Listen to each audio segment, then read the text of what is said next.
오늘 본문은 열왕기하 24장 8절부터 17절에 있는 말씀이고 교티인 제목은 말씀과 같이 되었더라입니다. 유다 왕국은 바벨론에 의해서 총 3번에 걸쳐 포로로 끌려가게 됩니다. 1차 바벨론 포로는 주전 605년에 여호야김 때 일어났습니다. 이때 포로로 잡혀간 대표적인 사람이 다니엘과 귀족들입니다. 2차 바벨론 포로는 오늘 본문 여호야긴 왕 때 일어납니다. 에스겔과 기술자들이 대거 사로잡혀갑니다. 그리고 3차 바벨론 포로는 주전 587년에 시드기야 때 일어나는데 이때는 예루살렘이 완전하게 멸망하는 때입니다. 하나님의 성품은 자비롭고 은혜롭고 노하기를 더디하고 인자와 진실이 많다고 출애굽기 34장에 말하고 있는데요. 그런 하나님께서 어제 본문에서 용서하기를 절개하지 않으신다고까지 하셨습니다. 하나님께서 불쌍히 여기시며 돌봐주실 때 돌이키지 못하면 결국 용서하시기를 절개하지 않으시는 하나님의 심판을 받을 수밖에 없습니다. 하나님은 유다의 구원을 위해서 바벨론 포로 생활이 필요하다고 하십니다. 그래서 하나님께서 예레미야를 통해 포로 생활 잘 하라고 예언하니까 많은 유대인들이 유다 사람들이 예레미야를 향해서 나라를 팔아먹은 사람이라고 손가락질하면서 비난을 했죠.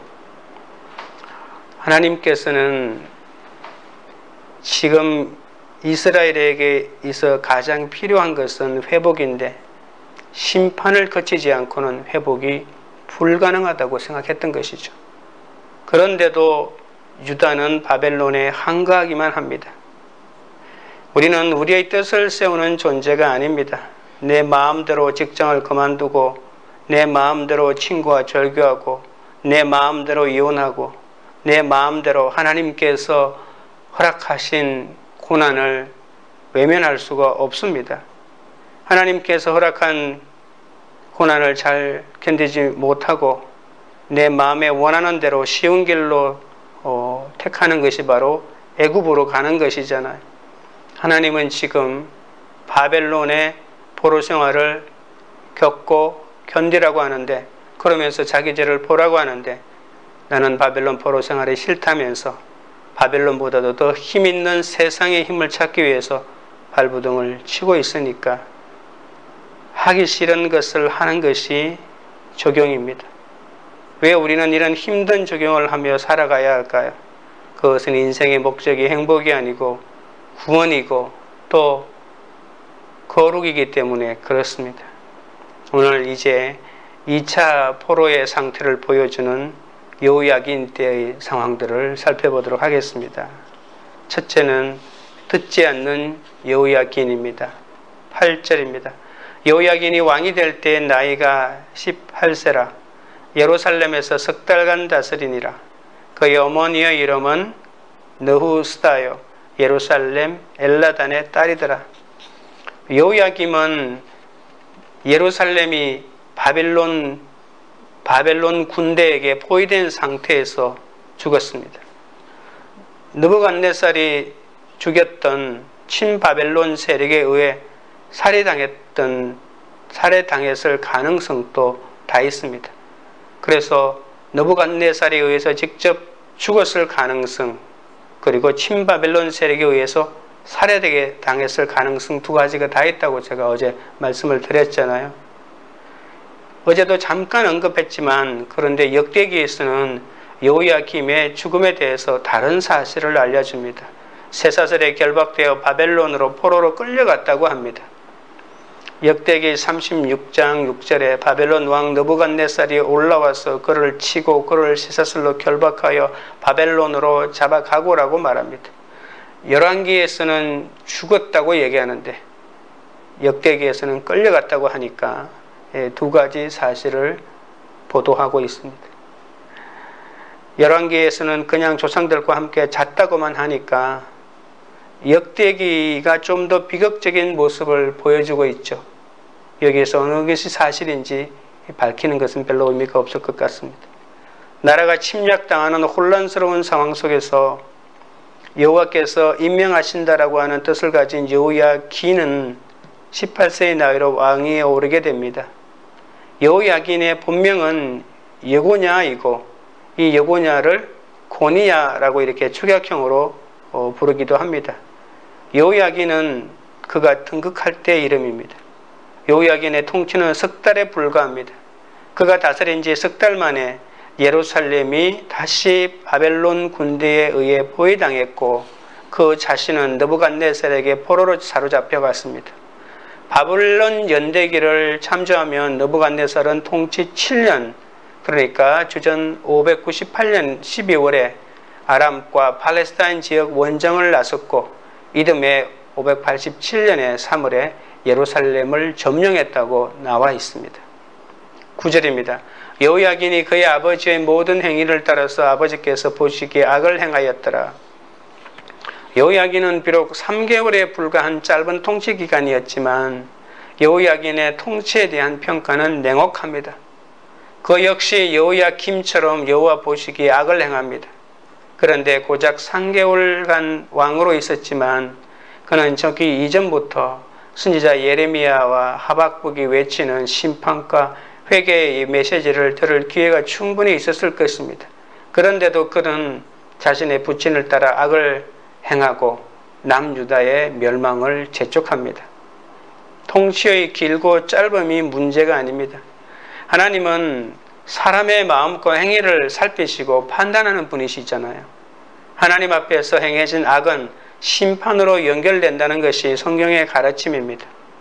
여호야긴의 악행은 유다의 많은 왕들 역사에서 되풀이되었던 악행의 연속일 뿐입니다. 이제 왕국의 마지막 심판을 불러오는 이 종국으로 치닫는 하나의 불쏘시개가 되었을 뿐이죠. 예레미야 선지자는 예레미야 22장에서 바벨론으로 끌려가는 여호야긴 왕을 이렇게 말합니다. 이 사람 고니야는 깨져서 버려진 항아리인가? 아무도 그들도 보려고 하지 않는 질그릇인가?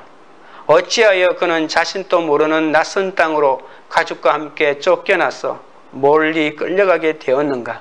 이렇게 세번역에는 말하고 있습니다. 이처럼 고난이 올 때 믿음의 지체들이 말씀으로 그 뜻을 해석해 주어도 길을 막고 자기 소견에 옳은 대로 행하는 사람은 패망의 지름길로 갈 수밖에 없습니다. 어떤 고난도 뜻없는 것은 없습니다. 견디고 이기면 반드시 생명의 멸류관을 얻게 됩니다.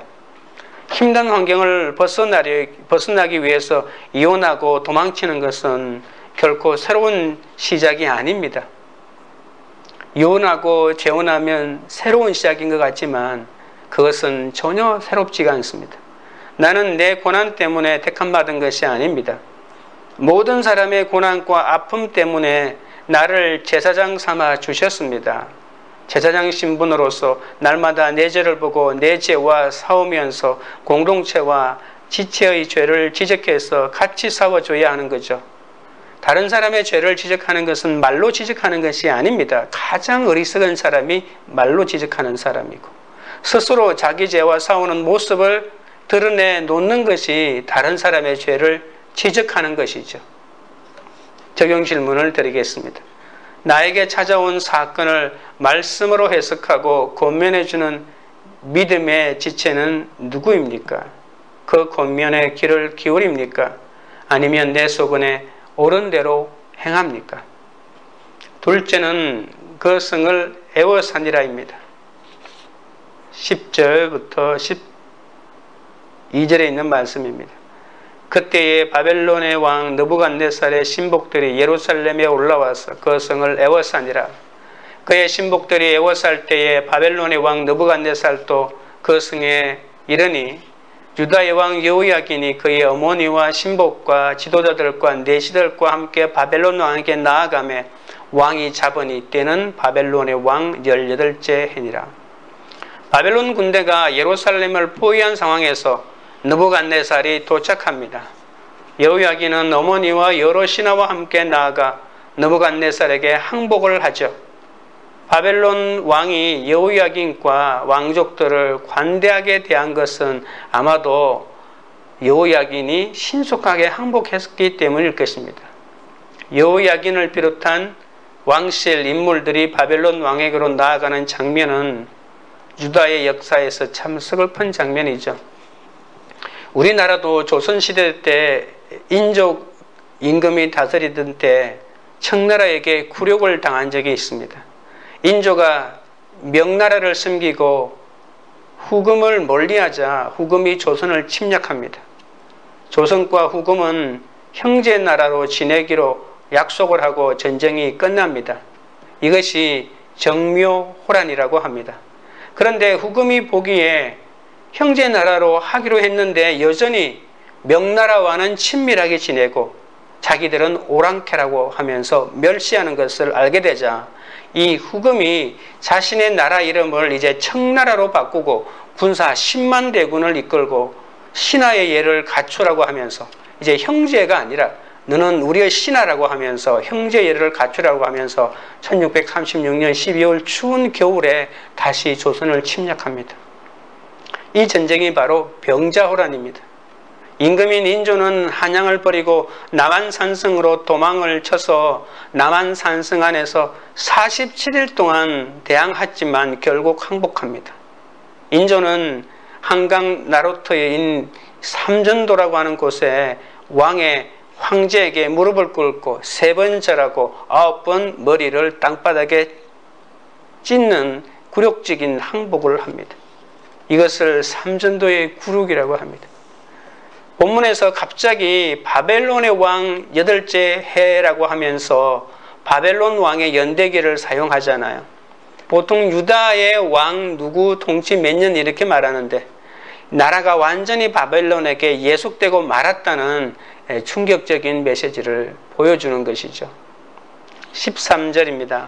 그가 여호와의 성전의 모든 보물과 왕궁 보물을 집어내고 또 이스라엘의 왕 솔로몬이 만든 것 곧 여호와의 성전의 금그릇을 다 파괴하였으니 여호와의 말씀과 같이 되었더라. 바벨론 왕 느부갓네살은 성전과 왕궁에 들어가 많은 보물을 약탈합니다. 솔로몬이 성전에서 쓰려고 만들었던 성전 금그릇들을 바벨론 군대에 의해서 모조리 파괴됩니다. 이것은 여호와 보시기에 악을 행한 왕들의 잘못된 통치를 하나님이 바벨론을 통해서 철저하게 심판하신 것이죠. 다윗 언약 위에 그분이 통치하시는 나라를 세우시기 위해서 이렇게 또 하나의 개혁을 하나님이 바벨론 군대의 손길에서 행하고 있는데 이것을 알기는 참 쉽지가 않습니다. 나의 심판받는 사건을 통해서 하나님이 나를 개혁시키고 있다는 것을 알려면 말씀을 통해서 사건을 해석할 때만 이것이 가능합니다. 여호와의 성전이 이방인에게 더럽혀진 것은 유다의 패역에 대한 선지자들이 선포한 예언의 성취입니다. 여호와께서는 과거 성전 봉헌식이 거행되었을 때 솔로몬에게 나타나셔서 성전이 파괴될 가능성이 있다고 말씀하시죠. 열왕기상 9장 7절에는 그들이 그들의 조상들을 애굽 땅에서 인도하여 내신 그들의 하나님 여호와를 버리고 다른 신을 따라가서 그를 경배하여 섬김으로 여호와께서 이 모든 재앙을 그들에게 내리심이라고 하셨습니다. 그러니까 우리가 하나님을 잘못 섬기고 있는데도 외부의 적으로부터 끊임없이 교회를 지켜준다고 하는 것은 하나님을 모욕하는 것입니다.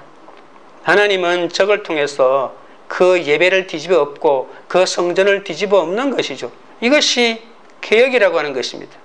요시야 왕 때도 하나님은 므낫세의 죄로 인해서 성전을 버리실 것이라고 말씀하셨습니다. 하나님은 그분의 백성이 잘못된 길로 갈 때 임재의 상징인 성전을 회파시켜서라도 그들을 돌이키려고 했던 것이죠. 느부갓네살이 성전과 왕궁의 기물들을 약탈하고 파괴한 것은 솔로몬 시대 때부터 진행된 원죄가 조금씩 쌓여서 마침내 회복될 수 없는 막다른 골목에 도달하자 하나님이 취하신 심판입니다. 내 삶에 찾아온 심판의 사건은 하나님이 나의 악을 청산하시고 그분의 나라를 세우고자 행하신 일입니다. 이를 알고 회개할 때 고난이 축복이 되는 것이죠. 내가 버리지 못하니까 단계적으로 조금씩 버리게 해주시는 것이 믿음의 여정입니다. 때로는 주님 때문에 가족을 버려야 하고, 때로는 직업을 버리고, 때로는 학벌을 버리고, 때로는 명예를, 때로는 재물을, 때로는 생명을 버릴 수 있게 되는 것이 성도의 인생입니다. 그런데 내 힘으로 못 버리잖아요. 내 힘으로 자기 부인이 안 되잖아요. 그러니까 하나님이 고난의 사건을 통해서 가야 할 곳을 안 가게 하시고 먹어야 할 것을 안 먹게 하나님이 하시는 거죠. 적용 질문 드립니다. 최근에 내 삶에 찾아온 심판의 사건은 무엇입니까? 그 사건이 내 악을 청산하시고자 주님께서 행하신 일임을 인정하십니까? 셋째는 비천한 자 외에는 없었더라입니다. 14절입니다. 그가 또 예루살렘의 모든 백성과 모든 지도자와 모든 용사 10,000명과 모든 장인과 대장장이를 사로잡아가매 비천한 자 외에는 그 땅에 남은 자가 없었더라. 느부갓네살은 예루살렘의 지도층 인사들인 관료들을 포함하여 유다의 유능한 인재들과 인력들인 용사, 기술자, 대장장이 등 사회를 주도해 나가는 사람들을 대량으로 사로잡아 갑니다. 에스겔 선지자가 사로잡힌 것도 바로 이때입니다. 바벨론의 포로로 끌려간 유다 백성은 반란의 구심점이 될 소지가 있기 때문에 고위층 인사나 노동력과 전투력을 보유한 용사, 기술자들을 모조리 잡아간 것이죠.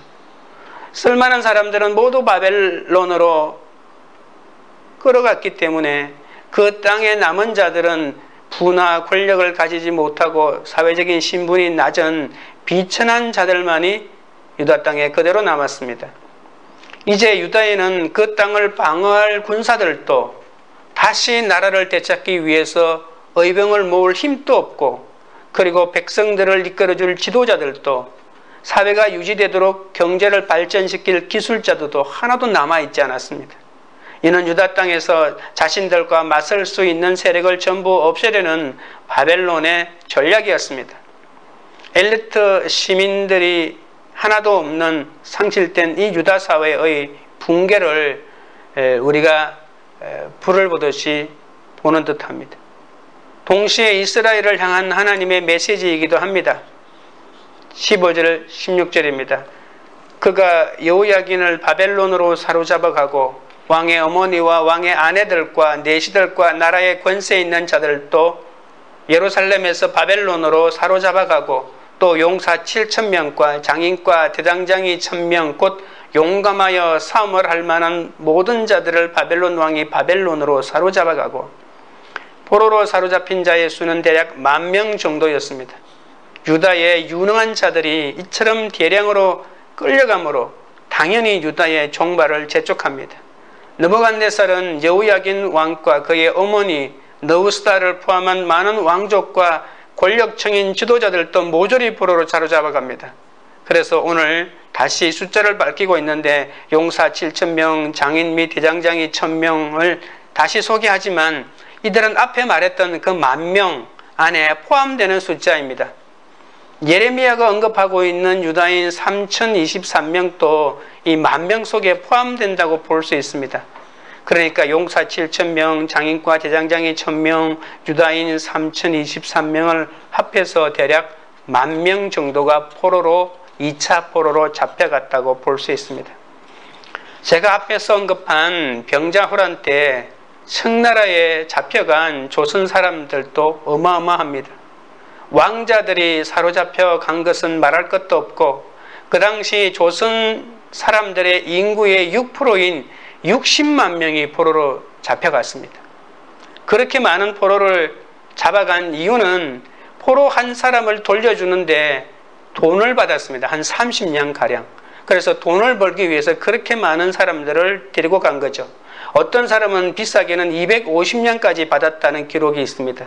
그런데 정부 조정에서는 줄 돈이 없잖아요.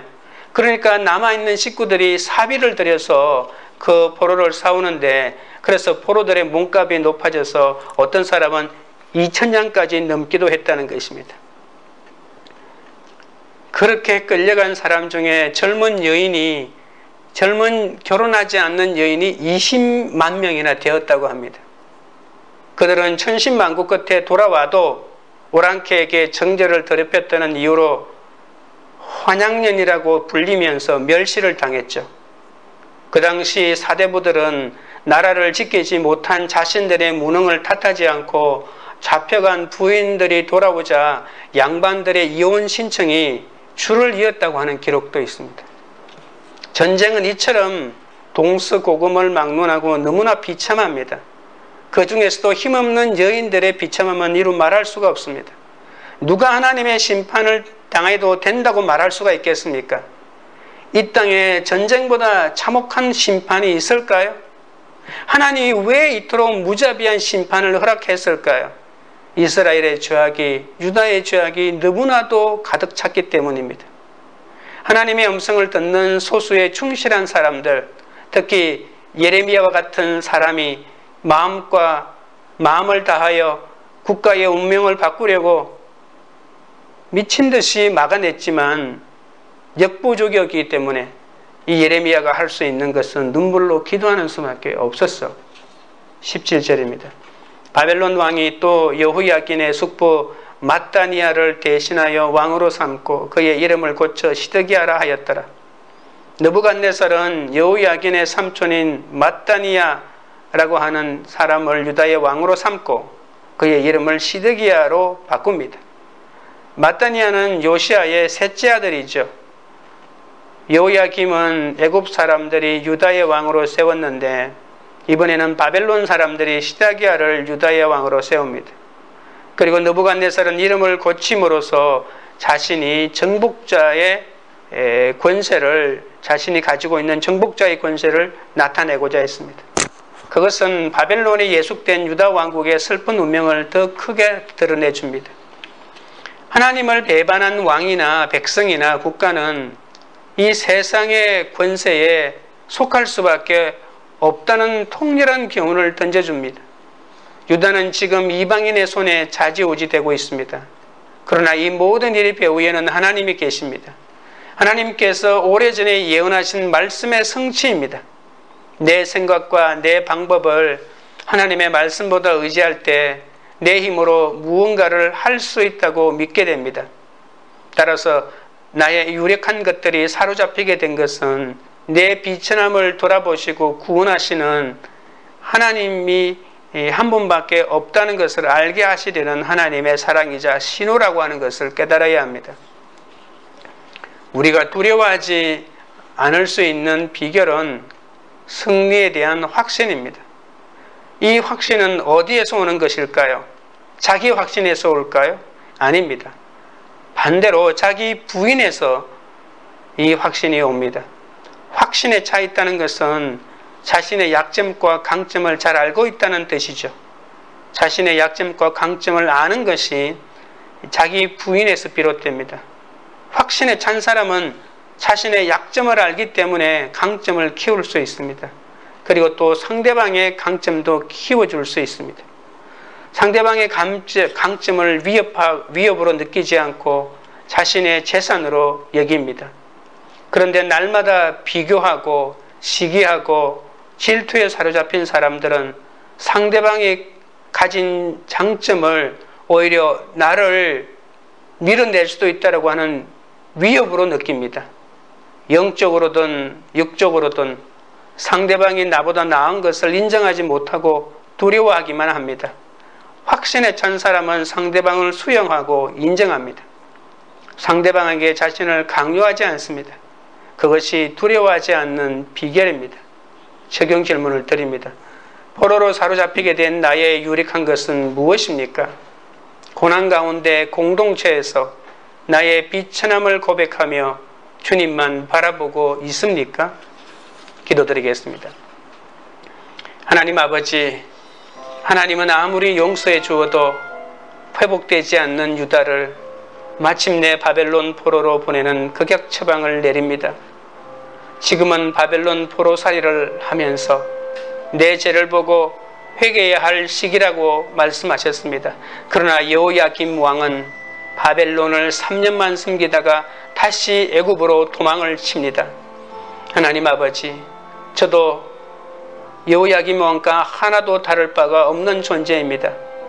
개척은 최고의 헌신이라고 하면서 왜 이렇게 어려움을 주시냐면서 온갖 생색을 내고 여전히 세상 성공의 말을 타고 이기려고만 하고 있사오니 이제는 내 죄를 못 보고 순종의 기회를 놓칠 때가 얼마나 많은지 모릅니다.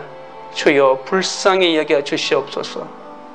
고난이 찾아올 때 말씀으로 그 뜻을 해석하고 권면해 주는 믿음의 공동체에 머물러 있도록 도와주시옵소서.